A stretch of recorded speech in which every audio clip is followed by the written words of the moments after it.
આ તરફ રાજકોટ જિલ્લામાં મોટી મારડ ગામમાં કોઝવેની કામગીરી વિવાદમાં આવી છે। કોઝવેના કામમાં હલકી ગુણવત્તાનું કામ કરી ભ્રષ્ટાચાર થયો હોવાના આક્ષેપ લાગ્યા છે। આ મુદ્દે ઘટના સ્થળે જ ખેડૂતો અને ગ્રામ પંચાયતના સભ્યોએ એકઠા થઈને રામધૂન બોલાવી। જોકે સરપંચે તમામ આક્ષેપો ખોટા ગણાવ્યા હતા। ગ્રામ પંચાયતના સદસ્યો અનુસાર જિલ્લા પંચાયતની 10 લાખ રૂપિયાની ગ્રાન્ટમાંથી આ કોઝવે બનાવાયો છે। આ રસ્તા પરથી રોજના 1500 થી 2000 ખેડૂતોની અવરજવર રહે છે અને 4 જેટલા ગામને જોડે છે। સ્થાનિકોનો આક્ષેપ છે કે કામમાં તદ્દન હલકી કક્ષાનું મટીરિયલ વપરાયું છે। રસ્તા પર તિરાડો પડી ગઈ છે અને હાથથી ઉખડી જાય એ પ્રકારે કપચીની સ્થિતિ છે। બીજી તરફ સરપંચે કહ્યું કે ભારે વાહનના કારણે કોઝવેને નુકસાન થયું છે। કામગીરીમાં કોઈ વાંધો નથી। મારડિયાના માર્ગે જે ક્રોઝવે બનેલો છે તેમાં મોટા પાયે ભ્રષ્ટાચાર થયેલો છે।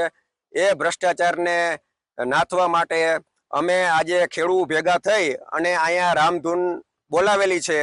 આ રામધૂન એટલા માટે બોલાવી છે કે આમાં મોટા પાયે ભ્રષ્ટાચાર થયો છે, તિરાડો પડી ગઈ છે, આમ હાથેથી આમ ઉકેડી તો માલ પણ ઉખડી જાય।